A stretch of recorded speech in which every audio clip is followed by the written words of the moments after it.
அதுல வந்து ஈடியோட பார்வை பட்டுச்சா இல்ல பாஜக அவரை கவனிச்சாங்களா அப்படிங்கறத தாண்டி திமுகவினர் அவரை வந்து கவனிச்சிட்டு இருக்காங்க அப்படிங்கறத பார்க்கணும்.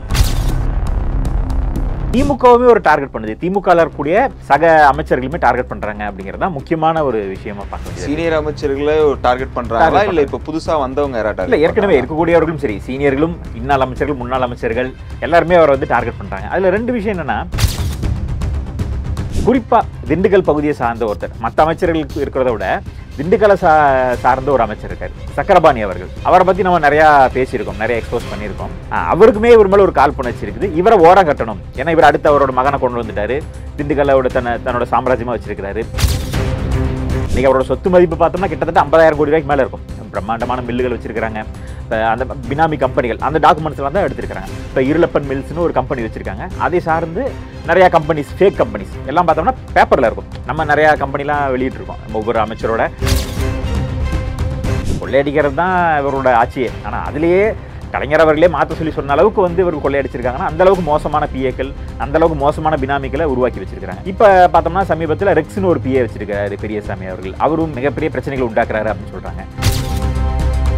இவர்கள் யாருக்கெல்லாம் சீட்டு கொடுக்குறாங்கன்னா, மணல் கொள்ளையடிக்கிறவங்க, கிட்னி திருடுறவங்க, இந்த மாதிரி பினாமியா இருந்து வட்டிக்கு விட்டு மக்களை சுரண்டுறவங்க, இந்த மாதிரி ஆட்களுக்கு தான் வருங்காலத்தில் எம்எல்ஏ சீட்டு கொடுக்க போறாங்க. அப்ப திமுக வந்து ரொம்ப மோசமா போய்கிட்டு இருக்கு. குறிப்பாக உதயநிதி மேலேயும் நிறைய வழக்குகள் போட்டிருக்காங்க, நிறைய மோசடி வழக்குகள்லாம் பதிவாயிருக்கு அப்படிங்கிறாங்க. அதெல்லாமும் எடுக்க வாய்ப்புகள் இருக்கு. சொத்தி எப்படி டெல்லியில் ஜார்க்கண்ட்லாம் வந்து முதலமைச்சர் குடும்பமே குறிவைக்கப்பட்டதோ அந்த மாதிரி இங்கேயும் முதலமைச்சரோட குடும்பங்களும் குறிவைக்கப்படலாம்.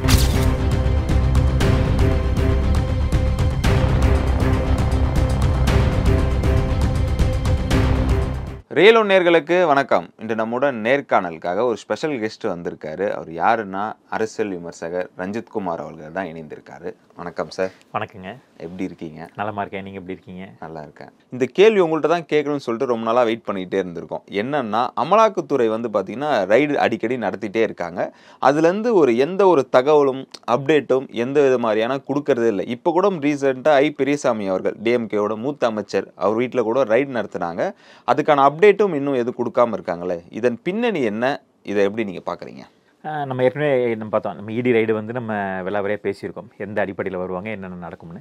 அந்த மாதிரி இந்த ரைடில் வந்து பல ஆதாரங்கள் சிக்கியிருக்கு அப்படிங்கிறத பார்த்தோம். பல சொத்துக்களோட டாக்குமெண்ட்ஸ் கிடச்சிருக்கு அப்படின்னு. குறிப்பாக பார்த்தோம்னா ஒரு அண்ணன் பெரியசாமி அவர்கள் வந்து இந்த கவர்மெண்ட்டில் வந்து சத்தம் இல்லாமல் இருக்கார். மற்ற எல்லாரோட மினிஸ்டரோட சத்தமும் கேட்குது, இவரோட சத்தம் வந்து கேட்காம ஒரு மாதிரி அமைதியாக தான் இருந்தார் அப்படிங்கிறத பார்க்குறோம். ஆனாலும் அவர் வந்து குறிவைக்கப்பட்டிருக்கிறார். அதில் வந்து ஈடியோட பார்வை பட்டுச்சா இல்லை பாஜக அவரை கவனிச்சாங்களா அப்படிங்கிறத தாண்டி திமுகவினர் அவரை வந்து கவனிச்சிட்டு இருக்காங்க அப்படிங்கிறத பார்க்கணும். ஏன்னா இப்போ பாஜக வந்து மத்திய அரசு வந்து இடியை பயன்படுத்தி திமுகவை டீஸ்டபிளைஸ் பண்ணுறாங்க, நிர்மூலமாக பார்க்குறாங்கன்னு குற்றச்சாட்டு வைக்கப்படுது. அப்போ முக்கியமான அமைச்சர்கள் யாரெல்லாம் திமுகவுக்கு ஃபண்டிங் கொடுப்பாங்க, யாரெல்லாம் வந்து ஒரு ஆர்கனைசராக இருக்கிறாங்க, இவங்கெல்லாம் வந்து யாரெல்லாம் லாக் பண்ணால் திமுகவுக்கு ஒரு நெருக்கடி ஆகும் அப்படின்னு டார்கெட் பண்ணி அடிக்கிறாங்கன்னு பார்த்துக்கிட்டு இருந்தோம். அப்போ அதில் பெரியசாமி அவர்களும் வந்து ஒரு முக்கியமான ஒரு ஃபண்டர் தான், கட்சிக்கு ஒரு முக்கியமான தொகுதியில் எடுத்து செலவு பண்ணக்கூடிய ஆள் தான். அவரை டார்கெட் பண்ணுறாங்கன்னு நம்ம எடுத்துக்கலாம். ஆனால் திமுகவுமே ஒரு டார்கெட் பண்ணுது, திமுகவில் இருக்கக்கூடிய சக அமைச்சர்களுமே டார்கெட் பண்ணுறாங்க அப்படிங்கிறதா முக்கியமான ஒரு விஷயமா பார்க்க வேண்டியது. சீனியர் அமைச்சர்களை டார்கெட் பண்ணுறாங்களா இல்லை இப்போ புதுசாக வந்தவங்க யாராட்ட? இல்லை, ஏற்கனவே இருக்கக்கூடியவர்களும் சரி, சீனியர்களும் இன்னாள் அமைச்சர்கள் முன்னாள் அமைச்சர்கள் எல்லாருமே அவரை வந்து டார்கெட் பண்ணுறாங்க. அதில் ரெண்டு விஷயம் என்னன்னா, அவர் வந்து ஹையஸ்ட் லீடிங்கில் ஜெயிச்சவர். குறிப்பாக பார்த்தோம்னா இந்த தேர்தலில் வந்து கிட்டத்தட்ட 1,30,000 வாக்குகளுக்கு மேலே வந்து வாங்கி ஜெயிச்சார். கடந்த ஆட்சியிலையும் பார்த்தோம்னா 2011 டிஎம்கே வாஷ் அவுட் ஆகுது. கிட்டத்தட்ட 234 தொகுதியில் ஒரு 23 தொகுதி தான் ஜெயிக்கிறாங்க. அதில் ஒரு தொகுதி பெரியசாமி அவர்கள் ஜெயிக்கிறாரு. அங்கே வந்து கிட்டத்தட்ட 50,000 ஓட்டுக்கு மேலே ஜெயிக்கிறார். அப்போ அதாவது ஒரு அதிருப்தி ஆன்டி இன்கம்பன்சியில் வாஷ் அவுட் ஆகிற காலகட்டத்திலையும் கூட ஒரு பெரிய மார்ஜினில் ஜெயிக்கிறார் அப்படிங்கிறத பார்க்குறோம். அதே மாதிரி ஆட்சிக்கு வரும்பொழுதும் மிகப்பெரிய ஒரு மார்ஜினில், ஹையஸ்ட் மார்ஜினில் ஜெயிக்கிறார். ஸோ இது வந்து தலைமைக்குமே வந்து ஒரு நெருடல் தான். ஏன்னா ஒரு முதலமைச்சராக இருக்கவர் கூட அந்த அளவுக்கு ஒரு மார்ஜினில் ஜெயிக்கல. ஆனால் ஒரு அமைச்சர் வந்து ஜெயிக்கிறார் அப்படிங்கிறப்ப வந்து இது தலைமைக்குமே ஒரு சின்ன ஒரு காழ்ப்புணர்ச்சியோடு இருக்காங்க. சக அமைச்சர்களுக்குமே ஒரு அதிருப்தி இருக்குது. ஏன்னா ஒரு ஹையஸ்ட் லீடிங்கில் ஜெயிக்கிறாரு, இவர் எப்படியாவது ஆஃப் பண்ணணும். குறிப்பாக திண்டுக்கல் பகுதியை சார்ந்த ஒருத்தர், மற்ற அமைச்சர்களுக்கு இருக்கிறத விட திண்டுக்கலை சார்ந்த ஒரு அமைச்சர் இருக்கார், சக்கரபாணி அவர்கள். அவரை பற்றி நம்ம நிறையா பேசியிருக்கோம், நிறைய எக்ஸ்போஸ் பண்ணியிருக்கோம். அவருக்குமே ஒரு மேலே ஒரு காழ்ப்புணர்ச்சி இருக்குது. இவரை ஓரம் கட்டணும், ஏன்னா இவர் அடுத்து அவரோட மகனை கொண்டு வந்துட்டாரு, திண்டுக்கல்லோட தன்னோட சாம்ராஜ்யமாக வச்சிருக்கிறாரு, இவரோட கோட்டையாக வச்சிருக்கிறாரு. திண்டுக்கல்ல இவர் எடுக்கிறது முடிவு அப்படிங்கிற அந்த அளவில் வந்து இருக்கிறாரு அப்படிங்கிறத பார்க்குறோம். அவர் இப்போ அதே மாதிரி மகனையும் வந்து இப்போ கொள்ள கொண்டுட்டு இருக்காரு இல்லையா, இதை வந்து எப்படியாவது முறியடிக்கணும், செந்தில் அவர்களையும் வீழ்த்தணும், ஐ பெரியசாமியோட மகன் செந்தில் அவர்களையும் வீழ்த்தணும், இவர்களோட சாம்ராஜ்யத்துக்கு ஒரு முடிவு கட்டணும் அப்படிங்கிறத கங்கணம் கட்டிட்டு இருக்காரு யாரு, நம்ம அமைச்சர் சக்கரபாணி அவர்கள். ஸோ அதில் ஒரு இதாக தான் பார்க்கப்படுது. இல்லை சார், நீங்கள் பேசும்போது பார்த்தீங்கன்னா அமலாக்கத்துறை வந்து ஐ பெரியசாமியிடம் நிறைய ஆதாரங்கள்லாம் சிக்கியிருக்கு அப்படின்னு சொல்லிட்டு சொல்கிறீங்க. ஆனால் அமலாக்கத்துறை தரப்புலேருந்து எந்த ஒரு ஆதாரம் வெளியிடாமல் இருக்காங்கல்ல, என்ன ரீசன்? இதற்கு பின்னணியில் யாராவது இந்த பினாமி இந்த மாதிரி விஷயங்கள் யாராவது வந்து ஸ்டாப் பண்ணுறாங்களா? இல்லை, இப்போ அதாவது பினாமிகள் நிறைய இருக்கிறாங்க. ஆனால் என்னன்னா ரைடு பண்ணும்போது இப்போ நிறைய ஆதாரங்கள் சிக்கியிருக்கு. அதை அடிப்படையாக அடுத்தடுத்து வழக்குகளை தொடருவாங்க. குறிப்பாக அவர் மேலே வழக்குன்னு பார்த்தோம்னா இந்த 2012 காலகட்டத்தில் போடப்பட்ட வழக்கு, அதாவது திமுக ஆட்சி முடிஞ்சு அதிமுக ஆட்சி வரும்பொழுது எல்லார் மேலேயும் போடக்கூடிய வழக்கு மாதிரி தான் சொத்து குவிப்பு வழக்கு போடுறாங்க.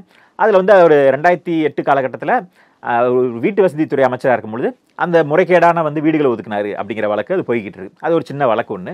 அதே மாதிரி சொத்து குவிப்புனா ஒரு 2 கோடி ரூபா சொத்து இருக்கு அப்படிங்கிற ஒரு வழக்கு, வருமானத்துக்கு அதிகமாக சொத்து வச்சிருக்காரு 2 கோடி ரூபா அப்படிங்கிறது. ஆனால் இன்னைக்கு அவரோட சொத்து மதிப்பு பார்த்தோம்னா கிட்டத்தட்ட 50,000 கோடி ரூபாய்க்கு மேலே இருக்கும். பிரம்மாண்டமான மில்லுகள் வச்சிருக்காங்க. இப்போ அந்த பினாமி கம்பெனிகள் அந்த டாக்குமெண்ட்ஸ்லாம் தான் எடுத்திருக்காங்க. இப்போ இருளப்பன் மில்ஸ்னு ஒரு கம்பெனி வச்சிருக்காங்க. அதை சார்ந்து நிறையா கம்பெனிஸ், ஃபேக் கம்பெனிஸ் எல்லாம் பார்த்தோம்னா பேப்பரில் இருக்கும். நம்ம நிறையா கம்பெனிலாம் வெளியிட்டிருக்கோம். நம்ம ஒவ்வொரு அமைச்சரோட பட்டியல் பார்த்தோம்னா 50-60 கம்பெனி இருக்கும். ஒரே டோர் நம்பரில் 50-60 கம்பெனி பேர் மட்டும் இருக்கும். அதுக்கு வங்கி கணக்கு வச்சிருப்பாங்க, வரவு செலவு பண்ணிக்கிட்டே இருக்கும். இத்தனை கம்பெனிகளும் சம்பாரிச்சு கொடுத்ததா, ஏன்னா இப்போ கொள்ளையடிக்கிறாங்க, மக்களோட பணத்தை கொள்ளையடிச்சு அதை வந்து கணக்கு காட்டுறதுக்கு ஒரு 50 கம்பெனி உருவாக்கிறது. அந்த 50 கம்பெனியில் வரவு செலவு கணக்கு காட்டி சம்பாரிச்ச மாதிரி காட்டுவாங்க. ஒரு தொழிலும் நடக்காது. இதுதான் ஷெல் கம்பெனி, பினாமி கம்பெனி, ஃபேக் கம்பெனின்னு சொல்கிறோம். இந்த மாதிரி கணக்கு காட்டி ரெக்கார்டு படி பார்த்தோம்னா சம்பாரிச்ச மாதிரி இருக்கும். ஆனால் அப்படி ஒரு நிறுவனமே இருக்காது, அப்படி ஒரு தொழிலே நடந்திருக்காது அப்படிங்கிறத பார்க்குறோம். அந்த மாதிரி பல ஆதாரங்களை வந்து மாட்டியிருக்குது இந்த போலி கம்பெனிகள். கிட்டத்தட்ட ஒரு 50க்கும் மேற்பட்ட கம்பெனிகளை வந்து அந்த ஆதாரங்கள் எடுத்திருக்கிறாங்க. அதில் இருக்கக்கூடிய டிரான்சாக்ஷன். அப்போ இந்த கம்பெனி வந்து இருக்கணும் இல்லையா, ஒரு கம்பெனி இருக்குன்னா அது இருந்த அட்ரஸோ அங்கே ஒரு அந்த நிறுவனம் நடக்கிறதுக்கான ஏதாவது இருக்க முடியும், எதுவுமே இல்லை. ஆனால் வரவு செலவு இருக்குது. அப்போ இதெல்லாம் வந்து கேள்வியாகும். இப்போ இடி விசாரணைக்கு எடுப்பாங்க, கேள்விகள் கேட்பாங்க, அதற்கு அவர்கள் உரிய பதிலை சொல்லணும். இது வந்து ஒரு லீகல் ப்ராசஸ் போகும். இதுதான் பிரச்சனை, இடியில் இருக்கக்கூடிய பிரச்சனை. ஆனால் சக்கரபாணி அவர்கள் வந்து என்னன்னா சாமர்த்தியமாக தப்பிச்சுக்கிட்டு இருக்காரு. அவர் என்னன்னா அவரோட பினாமி சாமிநாதன் அவர்களை பற்றி நம்ம சொல்லி ஆகணும். ஏற்கனவே நம்ம அந்த சாமிநாதனை பற்றி எக்ஸ்க்ளூசிவாக நிறையா போட்டிருக்கோம். திண்டுக்கல் பகுதியில் இருக்கக்கூடிய வேடச்சந்தூர் பகுதியோட கழகத்தோட ஒன்றிய செயலாளர். அது ஒன்றிய செயலாளர், சாதாரண ஒரு ஒன்றிய செயலாளர். இப்போ அண்ணன் ஐ பெரியசாமி அவர்களாவது அமைச்சராக இருந்தார், பல துறைகள் இருந்தார். கிட்டத்தட்ட 3 துறைகள் வச்சுருந்தார் கருணாநிதி அவர்கள் காலத்தில். வீட்டு வசதி துறை வச்சுருந்தார், வருவாய்த்துறை வச்சுருந்தார், சிறைத்துறை வச்சுருந்தார். இது மாதிரி பல்வேறு துறைகள் வச்சுருந்தார்.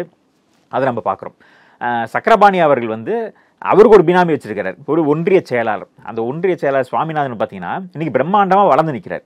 ஒரு சாதாரண ஒன்றிய செயலாளர் இன்னைக்கு வந்து பல கோடி ரூபா சொத்துக்களுக்கு சொந்தக்காரராக இருக்காரு. இவர் எல்லாம் சக்கரபாணி அவர்களோட பினாமியாக இருக்காரு. இன்னைக்கு அவரோட சொத்தே 1000 கோடிக்கு மேலே இருக்கும் அப்படிங்கிறாங்க. அவரோட மகன்களை வெளிநாட்டுக்கு அனுப்புறாரு, விலையுயர்ந்த காரில் பவனி வராரு. இன்னும் சொல்ல போனால் அவரோட மகனோட கல்யாணம் வரப்போவதாகவும் இந்த மாதம் வந்து அவர் மகனுக்கு திருமணம் வச்சிருக்கதாகவும் அதுக்கு வந்து துணை முதலமைச்சராக இருக்கக்கூடிய உதயநிதி ஸ்டாலின் அவர்கள் கலந்துக்க போறாரு அப்படிங்கிற தகவல் வருது. அதற்காக வேடச்சந்தூர் பகுதியில் 50 ஏக்கருக்கு மேலே பிரம்மாண்டமான ஒரு விழா எடுக்கிறதுக்கு ஏற்பாடு பண்ணிட்டு இருக்காரு. கல்யாணத்தை ஒரு மிகப்பெரிய விழாவாகவும் தன்னை வந்து வருங்காலத்தில் ஒரு எம்எல்ஏ வேட்பாளராக நிறுத்துறதுக்கான ஒரு முயற்சியாகவும் எடுக்கிறாரு அப்படிங்கிற ஒரு தகவல் வருது. அப்போ மூர்த்தி அவர்கள் பார்த்தீங்கன்னா பிரம்மாண்டமான ஒரு கல்யாணம் பண்ணார். அமைச்சர் மூர்த்தி அவர்கள் வந்து ஒரு பிரம்மாண்டமான கல்யாணம் பண்ணி ஊரே பேசும்படியாச்சு. அதை மிஞ்சுற அளவுக்கு இவர் பண்ணணும் அப்படின்னு, அதாவது அவராது ஒரு அமைச்சராக இருந்து பல கோடி ரூபாய் சொத்துக்களை சேர்த்து அதுக்கப்புறம் பண்ணார். இவர் வந்து ஒரு சாதாரண ஒன்றிய செயலாளராக இருக்கும் பொழுதே அமைச்சர்களை மிஞ்சுற அளவுக்கு பண்ணணும் அப்படிங்கிற பிரம்மாண்டத்தை பண்ணிட்டு இருக்காரு. வீரா சுவாமிநாதன் அப்படிங்கிற பல நிறுவனங்களை நடத்துறாரு, சும்மா பினாமி கம்பெனிகள். பெரும்பாலும் இவர் வந்து ஃபைனான்சிங் தான் பண்ணுறாரு. அமைச்சர்களோட பணங்களை வாங்கி அதை ஃபைனான்ஸ் கொடுத்து கந்து வெட்டி பண்ணி சம்பாதிக்கிறாரு. போலி நிறுவனங்கள் நிறைய வச்சிருக்கிறாரு. நிறைய கன்ஸ்ட்ரக்ஷன் கம்பெனி, அந்த கம்பெனி, இந்த கம்பெனின்னு நிறைய உருவாக்கி அது பேரில் பண்ணிக்கிட்டு இருக்காரு. வீரா சுவாமிநாதன் அறக்கட்டளை அப்படின்லாம் வச்சுக்கிட்டு இப்போ எம்எல்ஏவாக தன்னை வந்து நிலைநிறுத்துறதுக்கான வேலைகளை பண்ணிக்கிட்டு இருக்காரு. இதுக்கு முழு ஆதரவு வந்து நம்ம சக்கரபாணி அவர்கள், அதாவது ஐ பெரியசாமி அவர்களையும் செந்தில் அவர்களையும் ஓரங்கட்டி இவர்கள் சக்கரபாணியும் இவர்களும் வந்து அடுத்த சாம்ராஜ்யத்தை உருவாக்க பார்க்குறாங்க. ஆனால் என்னன்னா அங்கேருந்து வரக்கூடிய தகவல் என்ன இருக்குன்னா வீரா சுவாமிநாதன் அவர்கள் வந்து சக்கரபாணியவே மிஞ்சிடுவார். ஒருவேளை எம்எல்ஏயாக வாய்ப்பு கிடைச்சா நாளைக்கு சக்கரபாணியை ஓரம் கட்டிட்டு இவர் அமைச்சராகிடுவார் அப்படிங்கிற அளவுக்கு வந்து பேர் எடுத்துக்கிட்டு இருக்காரு அப்படிங்கிறது உள்ளேருந்து வரக்கூடிய தகவலாக இருக்குது. அதான் நம்ம சொன்ன மாதிரி உதயநிதி அவர்களே வந்து கல்யாணத்தில் கலந்துக்கிறதுக்கு வரார். ஒரு ஒன்றிய செயலாளரோட கல்யாணத்துக்கு ஒரு மாநிலத்தோட துணை முதல்வரே நேராக வந்து கலந்துக்கிறேன் அப்படின்னு சொல்லி டேட்டு கொடுத்துருக்காரு அப்படிங்கிற தகவல் வருது. ஸோ இந்த மாதிரி ஒரு விஷயங்கள் நடந்துக்கிட்டு இருக்கு. அது இந்த மாதிரி அப்போ இந்த மாதிரி நிறைய பினாமிகள் வந்து இருக்கிறாங்க. பெரியசாமி அவர்களுக்கும் அவரோட பிஏக்கள் தான் நிறையா சிக்கலாக இருக்கிறாங்க. கடந்த காலத்தில் பார்த்தோம்னா அவர் சிறைத்துறையில் இருக்கும் பொழுது சிறைத்துறையோட அமைச்சராக இருக்காரு. அப்போ அவரோட கூட இருந்த பிஏ என்ன பண்ணுறாருன்னா, இந்த கஞ்சா கேஸ் இந்த மாதிரி 2ஆம் நம்பர் கேஸ்லாம் மாற்றுறவங்களெல்லாம் பெயில் வாங்கி தரது, பரோலில் வெளியே அனுப்புகிற அந்த வேலைகளை செஞ்சு நிறைய காசு பார்த்துருக்காரு. அதனால் கலைஞர் அவர்களே கடுப்பாகி அந்த பிஏவை மாற்ற சொல்லி பெரியசாமி அவர்களுக்கு அறிவுரை கொடுத்தின அந்த வரலாறுலாம் இருக்குது. கொள்ளையடிக்கிறது தான் இவரோட ஆட்சியே. ஆனால் அதுலேயே கலைஞர் அவர்களே மாற்ற சொல்லி சொன்ன அளவுக்கு இவர்கள் கொள்ளையடிச்சிருக்காங்கன்னா அந்த அளவுக்கு மோசமான பிஏக்கள், அந்த அளவுக்கு மோசமான பினாமிக்களை உருவாக்கி வச்சிருக்காங்க. இப்போ பார்த்தோம்னா சமீபத்தில் ரெக்ஸ்னு ஒரு பிஏ வச்சிருக்காரு பெரியசாமி அவர்கள். அவரும் மிகப்பெரிய பிரச்சனைகள் உண்டாக்குறாரு அப்படின்னு சொல்றாங்க. அதே மாதிரி பெரியசாமி அவர்களோட மகளும் பல பிரச்சனைகளுக்கு ஆளாக இருக்கிறாங்க. சொத்துக்களை அபகரிக்கிறது, அதற்காக கொலைகளுக்கு போகிறது அப்படிங்கிற இதில் இருக்குது. அவரோட மகள் மேலே கொலை வழக்கெல்லாமும் இருக்குது. இப்போ பெரியசாமியோட மகன் செந்தில் அவர்கள் பார்த்தீங்கன்னா நிறைய பேரை இந்த கட்ட பஞ்சாயத்து பண்ணி நிலங்கள் அபகரிக்கிறாரு. கொடைக்கானலில் நிறைய எஸ்டேட்டை உருவாக்கி இருக்கிறாரு, அங்கே நிறைய தவறான விஷயங்கள் செய்கிறாரு அப்படின்னு நிறைய குற்றச்சாட்டுகள் வருது. பெரியசாமி அவர்களை விட, அதாவது அவர் அமைச்சராக இருந்தார், கொள்ளையடிச்சார் அப்படிங்கிறத தாண்டி இவர்கள் ரொம்ப மோசமான நிலைமைக்கு போயிட்டு இருக்காங்க. மகனாலையும் பிஏக்களாலையும் இவரோட பேர் ரொம்ப டேமேஜ் ஆகிட்டு இருக்குது.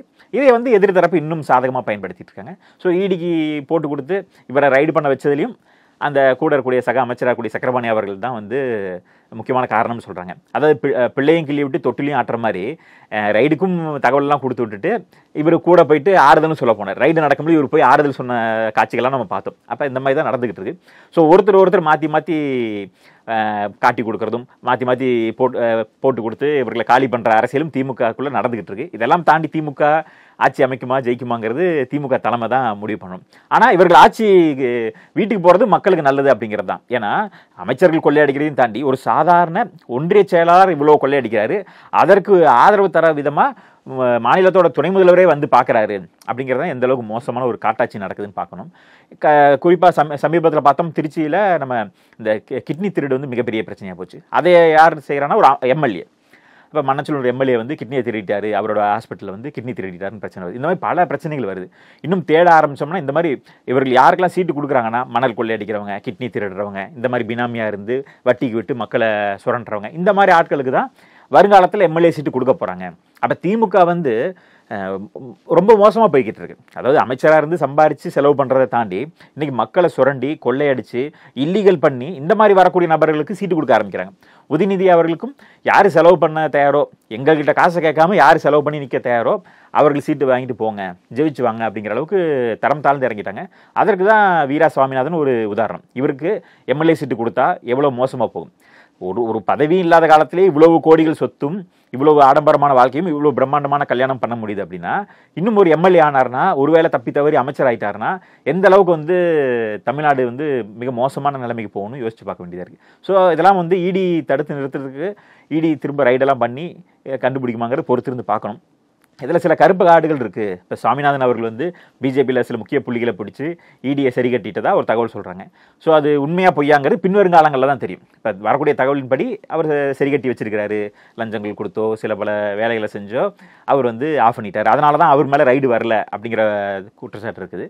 அது இடி அது ஏற்பட்ட கலங்கத்தை நிரூபிக்கணும்னா சக்கரபாணி அவர்களை ரைடு பண்ணி அவரோட சொத்துக்களை பறிமுதல் செஞ்சாலோ, அவர் மேலே வழக்கு தொடுத்தாலோ இல்லை இடி சரியாக செயல்படுதுன்னு அர்த்தம். இல்லைன்னா இப்படி அவர்களை ரைடு பண்ணாமல், முக்கியமான அமைச்சர்களை ரைடு பண்ணாமல் கண்டும் காணாமல் போகிறாங்கன்னா ஏதோ நடந்திருக்குங்கிறது மக்களே புரிஞ்சுக்குவாங்க. அது இடிக்கு ஒரு களங்கமாக வரும்.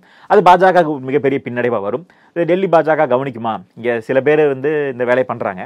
ஸோ டெல்லியில் பாஜக அதை கவனிக்குமா? அமித்ஷா அவர்களுக்கு இந்த தகவல் போச்சுன்னா அவர் எப்படி ரியாக்ட் பண்ண போகிறாரு? இப்போ அமித்ஷா அவர்கள் நேரடியாக கண்காணிக்கிறாரு, சில விஷயங்கள் என்ன நடக்குதுன்னு பார்க்குறாரு. அப்படிங்கிறப்ப ஸோ இருக்கக்கூடிய அமைச்சர்களுக்கு சிக்கல் வரலாம். ஸோ பொறுத்திருந்து பார்ப்போம். இப்போ தான் அவர்களோட பார்வை இங்கே திரும்பி இருக்குது. பீகாரோட எலெக்ஷன் முடிஞ்சதுக்கப்புறம் தமிழ்நாட்டில் அவர்களோட கவனம் திரும்பும் பொழுது என்ன நடக்குங்கிறது பொறுத்திருந்து பார்ப்போம். ஓகே சார், இப்போ இந்த எலெக்ஷன் நெருங்க அடுத்தடுத்த அமைச்சர்கள்லாம் இந்த அமலாக்கத்துறை ரைடு நடக்கிறதுக்கான வாய்ப்பு தானே இருக்குது? இல்லை, வாய்ப்பு அதிகமாகவே இருக்குது. அதான் நம்ம சொன்ன மாதிரி இப்போ இருக்கக்கூடிய அமைச்சர்கள் சில பேர் டெல்லியில் முக்கியமான ஆட்களை பிடிச்சி சில காய்கள் நகர்த்தியிருக்காங்க, அதனால தப்பிச்சுக்கிட்டு இருக்காங்க அப்படின்னு பார்க்குறோம். ஆனால் அமித்ஷாக்கு அதில் உடன்பாடு இல்லை. அதனால தான் அவர் நேரடியாக அதில் கவனிக்க போகிறார் அப்படிங்கிற தகவல் வருது. குறிப்பாக பீகார் எலெக்ஷன் முடிஞ்சதுக்கப்புறம் நம்ம இந்த பீகார் எலெக்ஷன் முடிஞ்சதுக்கப்புறம் தமிழ்நாடு எலெக்ஷனில் ஃபோக்கஸ் பண்ண போகிறாங்க. வெஸ்ட் பெங்கால், தமிழ்நாடு, கேரளா தான் டார்கெட். அதில் குறிப்பாக தமிழ்நாட்டில் இந்த ரைடெல்லாம் எந்த அளவுக்கு நடந்திருக்குது, இதில் என்னென்ன பின்னடைவு இருக்குது அப்படிங்கிறத பார்த்து தீவிரமாக எடுக்க போகிறாங்க. நெருக்கடிக்கு ஆளாக போகிறாங்க அப்படிங்கிற மாதிரி பார்க்குறோம். குறிப்பாக உதயநிதி மேலேயும் நிறையா வழக்குகள் போட்டிருக்காங்க, நிறைய மோசடி வழக்குகள்லாம் பதிவாயிருக்கு அப்படிங்கிறாங்க. அதெல்லாமும் எடுக்க வாய்ப்புகள் இருக்குது. ஸோ எப்படி டெல்லியில் ஜார்க்கண்ட்லாம் வந்து முதலமைச்சர் குடும்பமே குறிவைக்கப்பட்டதோ அந்த மாதிரி இங்கேயும் முதலமைச்சரோட குடும்பங்களும் குறிவைக்கப்படலாம். ஸோ பொறுத்து இருந்து தான் பார்க்கணும். பீகார் எலெக்ஷனுக்கு அப்புறம் ஒரு மிகப்பெரிய பிரளயங்கள் ஏற்படலாம். டிசம்பர் மாதம் அதிரடிகள் இருக்கலாம்னு நம்பிக்கையோடு காத்திருப்போம். எங்களோட இணைந்து பல்வேறு தகவலை பயந்ததற்கு மிக்க நன்றி சார். நன்றிங்க.